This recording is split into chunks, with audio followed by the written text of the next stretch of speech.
Hello friends, Radhe Radhe. आप सब लोग कैसे हैं? कल हमने भगवान श्री कृष्ण की बाल लीलाओं का वर्णन और माखन चोरी लीला को पढ़ लिया था और आज हम लोग मिट्टी खाने के बहाने मैया यशोदा को ब्रह्मांड का दर्शन कराना शुरू करेंगे। आप सब लोगों से अनुरोध है, कृपया मेरे चैनल को सब्सक्राइब करें। वीडियो पसंद आ रही है तो लाइक कमेंट करें। राधे राधे। यशोदा ने कन्हैया से अपना मुंह खोल, मैं देखूं तो सही तूने मिट्टी खाई है या नहीं। कन्हैया ने मुंह खोला और यशोदा ने बेटे के मुंह में देखा तो पाया उसमें तो सारा ब्रह्मांड समाया हुआ था। मुख दर्शन के बहाने कन्हैया ने माता को अपना विश्व रूप दिखलाया। सुखदेव जी वर्णन कर रहे हैं, ईश्वर के स्वरूप का ज्ञान लीला में बाधक है।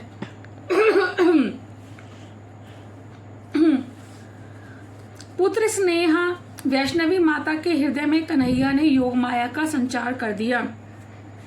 सो यशोदा कन्हैया का वास्तविक स्वरूप भूल गई और फिर से उसे अपना पुत्र ही मानने लगी।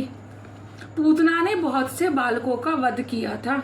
वह सब पूतना के स्तन द्वारा प्रभु के पेट में जा पहुंचे। गोकुल में बहुत से ऋषि मुनि गायों का अवतार लेकर आए हुए हैं। उनके चरणों की रज मेरे पेट में जाने से वह सभी जीव मुक्त हो जाएंगे जो मेरे पेट में हैं। अर्थात अपने पेट में बसे हुए उन जीवों का उद्धार करने के लिए ही श्री कृष्ण ने ब्रजरज खाई थी। आत्मा वैसे तो निराकार और स्वतंत्र बंधन मुक्त है, किंतु मन के कारण वह आबद्ध हो जाती है। भागवत तो मृत्यु के पूर्व ही मुक्ति देते हैं। प्रभु प्रेम में हृदय का द्रवित होना ही तो मुक्ति है। प्रभु प्रेम में संसार को भूलना ही तो मुक्ति है। मन की मृत्यु होने से निरोध होता है और निरोध होने पर मुक्ति मिलती है। जो मृत्यु के पहले ही मुक्ति नहीं पा सकता, उसे मृत्यु के बाद मुक्ति मिलना बड़ा कठिन है। भागवत मृत्यु के बाद मुक्ति दिलाने वाला शास्त्र नहीं है, वह तो जीते जी मुक्ति दिलाती है। मृत्यु के बाद मुक्ति मिले या ना मिले वह कौन जान पाया है। इसी कारण से तो महात्मा जीवन मुक्ति के गुण गाते हैं। पानी में रहकर भी कमल पानी से अलिप्त रहता है। ज्ञानी पुरुष भी संसार में रहते तो हैं, किंतु अलिप्त भाव से। जगत देखा ना जाए इस हेतु से ज्ञानी पुरुष आंखें बंद करके बैठे रहते हैं, किंतु जगत तो ऐसा शरारती है कि आंखें बंद कर लेने के बाद भी दिखाई देता है। बाह्य संसार की अपेक्षा आंतरिक संसार अधिक बाधक है। मन में से उसे मिटा देने पर ही भक्ति ठीक तरह से की जा सकती है। बाह्य संसार को मन में ना आने देने के हेतु ज्ञानी जन बड़े सतर्क रहते हैं। वैसे संसार स्वयं तो बाधक नहीं है, किंतु उसका चिंतन, उसकी आसक्ति बड़ी ही बाधक है। दृश्य पदार्थ में से हटकर दृष्टा में जब दृष्टि स्थिर होती है तभी आनंद मिलता है। दृश्य के दृष्टा को साक्षी कहते हैं। शरीर, मन और जगत से भागा तो जा नहीं सकता, किंतु आसक्ति छोड़नी है। अज्ञानी जीव जगत को भोग दृष्टि से और ज्ञानी भगवत दृष्टि से देखता है। भक्ति का अर्थ है अलौकिक नाम रूप में आसक्ति। प्रभु के हृदय में निवास करना ही निरोध है। जब तक हृदय में विरोध है तब तक निरोध नहीं हो पाएगा। जीवन में से विरोध और वासना के जाते ही अपने आप निरोध हो जाता है। शरीर के मरने से मुक्ति नहीं मिलती, मन के मरने से मुक्ति मिलती है। दशम स्कंध में निरोध नीला है। सभी सांसारिक विषयों में से मन हटकर जब ईश्वर से मिल जाता है तब मुक्ति ही आ जाती है। मनुष्य चाहे जितना कामी क्यों ना हो, काम सुख के उपभोग के बाद उसका मन नारी देह से दूर हो जाता है।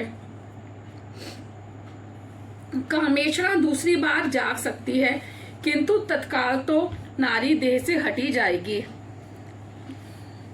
वैराग्य क्षणिक नहीं, स्थायी होना चाहिए।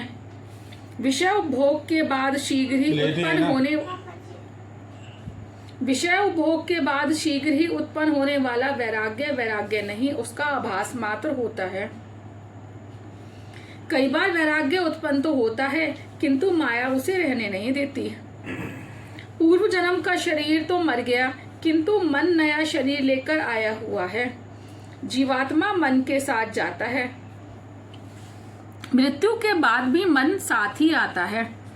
पति पत्नी माता पिता पुत्र परिवार तुम्हारे मरने के बाद यहीं रह जाएंगे किंतु मन तो संग ही चलेगा। यदि कोई सांसारिक वस्तु बिगड़ गई या खो गई हो तो और मिलेगी। मन यदि बिगड़ गया तो दूसरा मन किसी भी बाजार से मिल नहीं पाएगा। जीवात्मा तन को छोड़ता है किंतु मन को साथ ले जाता है। अतः मन को हमेशा संभालते रहना। मन का आश्रय करके जीवात्मा ही इन विषयों का उपभोग करता है। सो मनुष्य के मरने के बाद भी मन तो साथ ही रहता है। शरीर तो मरता है किंतु मन नहीं मरता। मन तभी मरता है जब वह मनमोहन के साथ एक रूप हो जाता है। विषयों की ओर दौड़ता हुआ मन मरता नहीं है। मन यदि ईश्वर का चिंतन ध्यान मनन करे तो उन्हें भी पा सकता है।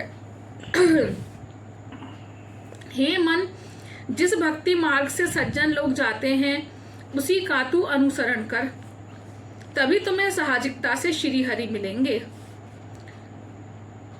यदि कोई बताए कि इस लड्डू में जहर है तो तुम उसे खाओगे क्या, तो इसी तरह मन को भी समझाओ ये सारे विषय विशीले हैं, उसका कभी उपभोग ना करना। गुरु बनने की अपेक्षा किसी का शिष्य बनना अच्छा है। यदि तुम किसी व्यक्ति के गुरु हो और वह शिष्य कुछ पाप करे तो उसके लिए तुम जिम्मेदार माने जाओगे। आत्मा मन का गुरु है, स्वामी है, मुक्त है। मुक्ति मन को मिलती है, आत्मा तो मुक्त है, स्वतंत्र है। निद्रा और समाधि में अंतर है, फिर भी बहुत कुछ साम्य भी है। समाधि में मन सभी विषयों से निवृत्त हो जाता है और चित्त वृत्ति का निरोध होता है। निद्रा में भी मन संसार को भूल जाता है।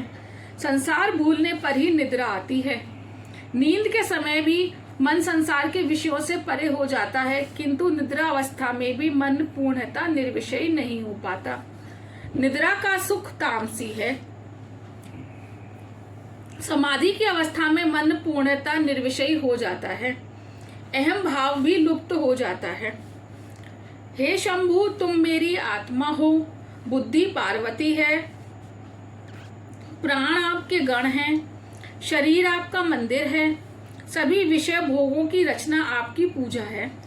निद्रा समाधि है, मेरा हलन चलन आपकी परिक्रमा है, मेरे सभी शब्द आपके स्रोत हैं। इस भांति मेरी सभी क्रियाएं आपकी आराधना रूप बने। विषयों के चिंतन से मन जीता है और उसके त्याग से वह मर जाता है। दिए में जब तेल बाकी नहीं रहता तब वह बुझ जाता है। इसी प्रकार मन में से सांसारिक विषयों का निष्कासन होने पर वह शांत हो जाता है।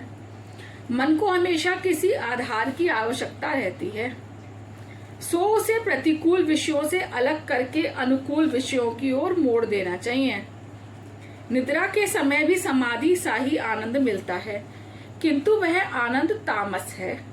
निद्रा में सब कुछ मिट सा जाता है किंतु अहंकार बना रहता है, जबकि समाधि की अवस्था में नाम रूप और अहम भाव निशेष हो जाते हैं। समाधि के दो प्रकार हैं, जड़ और चेतन। योगी मन को बलपूर्वक वश करके प्राण को ब्रह्मरंध्र में स्थापित करता है, यह हुई जड़ समाधि।